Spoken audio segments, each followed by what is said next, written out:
Presidente, completou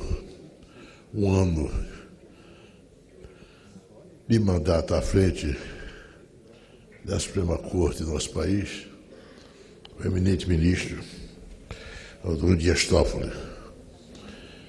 No momento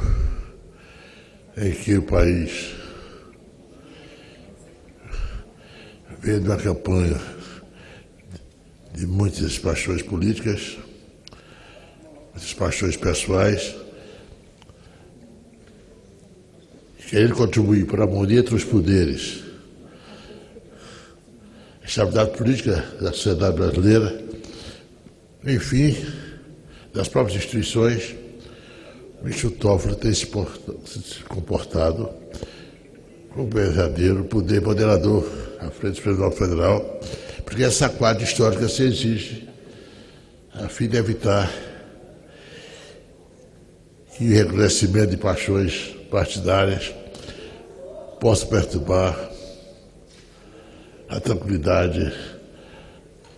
da sociedade, enfim, da pró-democracia brasileira. O Supremo tem várias etapas da sua história. Não é o caso aqui, nesse momento,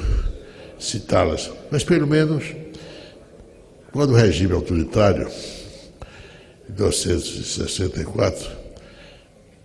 tive a sorte de ter à sua frente um homem equilibrado, o presidente Castelo Branco, personagem peleador, mas tentou, a todo custo, respeitar princípios e valores democráticos, sabendo da pressão que a chamada linha dura exercia sobre o Supremo Tribunal Federal. O ministro Ribeiro da Costa, que é seu presidente, chegou até a ameaçar de entregar a chave do Supremo, se suas decisões forem respeitadas. Entre elas, a que foi o célebre habeas corpus concedido ao Guilherme Arraes. E o presidente soube suportar isso, Castelo Branco, com todo o equilíbrio daquele momento, para evitar recrudescimento da ruptura que já existia no grande curto-circuito que a democracia brasileira teve em 1964. Ainda mais, quando a linha dura pressionava pela cassação de ministro do nível de Herme Lima,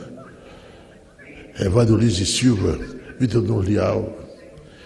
que tinha ocupado o cargo dos governos de presidente Kubitschek e presidente João Goulart, contra o próprio Evandro Lins nas suas memórias, o grande ministro Evandro Lins, que ao visitar o Supremo Tribunal Federal, o presidente Castelo Branco, o comentário geral que ele jamais cumprimentaria os 3 ministros que estavam ali sofrendo pressão da linha dura para a suspensão de seus direitos políticos e cassação de seu mandato do Supremo Tribunal Federal. Castelo fez questão de cumprimentar, em primeiro lugar, a todos os três, e com isso desenvolveu uma conversa surpreendentemente demorada, o que mostrava o seu respeito ao Supremo Tribunal Federal. Mas tinha um presidente resoluto, impoluto, corajoso. Aquele momento era importante, decisões históricas do Supremo Tribunal Federal, no BOJ de 64, entre que era o famoso habeas corpus concedido ao governador de Goiás. Então, veja bem, Castelo não cassou. Veio o adicional número 2, a pressão foi tão grande que ele resolveu aumentar o número de ministros da Suprema Corte, mas jamais atingiu aqueles ministros, grandes homens públicos, grandes juristas, que honraram a história do direito brasileiro,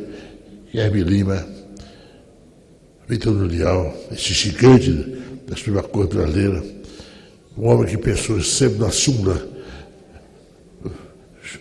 que vincularam os demais tribunais, a justiça, enfim, as decisões da Corte Superior do país, e o combativo, grande procurador-geral da República, grande advogado, grande defensor de direitos humanos, grande apaixonado da obra de Rui Barbosa, e foi Evandro Lins e Silva. Nesse momento, o ministro Toffoli me comporta de uma forma diferente, com seriedade, com paciência, com tolerância, procura proteger o direito das minorias, a liberdade de expressão. Então, eu acho que a sua presidência à frente do Supremo Corte, nesse momento, foi decisivo para que as instituições brasileiras evitassem qualquer conflito entre os poderes e dado o seu equilíbrio pessoal, seu temperamento até, a sua cultura jurídica, e sua preocupação de estar sempre atento às novas correntes do pensamento jurídico, a modernização tecnológica hoje, que é jurisprudência, que acelera as decisões jurisprudenciais, enfim, o homem certo, o lugar certo dessa quadra histórica da história brasileira, do que vive o Brasil. Portanto, presidente, eu queria deixar de cumprimentar Sua Excelência, presidente Dias Toffoli, pela maneira de ser, a sua maneira modesta, simples, exatamente a serviço do equilíbrio entre os poderes, do respeito aos poderes, demais poderes da República, a harmonia prevista com o Código Constitucional, mas sempre há sempre um equilíbrio institucional nessa chamada harmonia, e ele vem temperando todos os problemas que cada poder tem em relação às suas deliberações, às suas decisões, tanto o Poder Executivo, o senhor Presidente da República, chefe do Presidente da República, o Poder Legislativo, chefiado aqui Presidente da Câmara e do Senado, e a própria Judicatura Geral, a sua palavra é exatamente de equilíbrio nas decisões, de senso de responsabilidade e, de certa maneira, também mostrando a altivez e a independência do Poder Judiciário, até porque a função jurisdicional é decisiva para qualquer Estado moderno e democrático. Senhor Presidente, pertencia a uma geração e aprendi sobretudo com o saudoso professor do processo civil da antiga Faculdade da Saúde e Direito da antiga Universidade do Brasil, hoje a Universidade Federal do Rio de Janeiro, saudoso professor Guilherme Stelita, do processo civil, certa feita falando sobre as decisões do Supremo Tribunal Federal, ele dizia uma frase que era comum no seu tempo, quando se estudava direito romano, Roma locuta, causa finita est. Roma falou, a causa está encerrada. Claro, você pode discordar das decisões da Suprema Corte, mas tem que respeitá-las. Porque é outra palavra da justiça,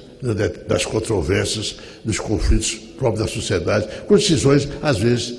de agrado a todos. Eu gosto sempre de lembrar, senhor presidente, o fato de história da Suprema Corte dos Estados Unidos, que é a instituição mais bem avaliada dos Estados Unidos, quando da eleição do presidente George W. Bush, nós sabemos a dúvida eleitoral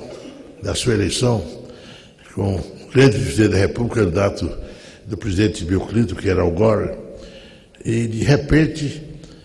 a apuração da Flórida mostrava uma certa tendência para o Al Gore,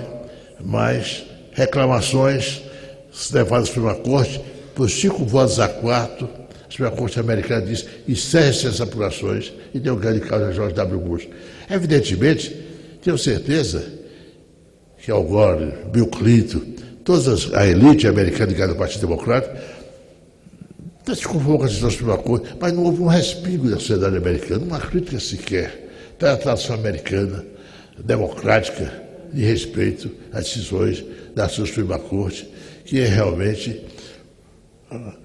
o símbolo maior da garantia da estabilidade democrática americana. Pode ter desgaste do Presidente da República, pode ter desgaste do Congresso Nacional, mas a Suprema Corte era que o cidadão comum confia, que tem uma Constituição vigente desde 1776, há mais de 200 anos, o que mostra exatamente a grandeza da democracia americana e a razão de ser também do seu colossal progresso. Senhor presidente, muito obrigado. Obrigado.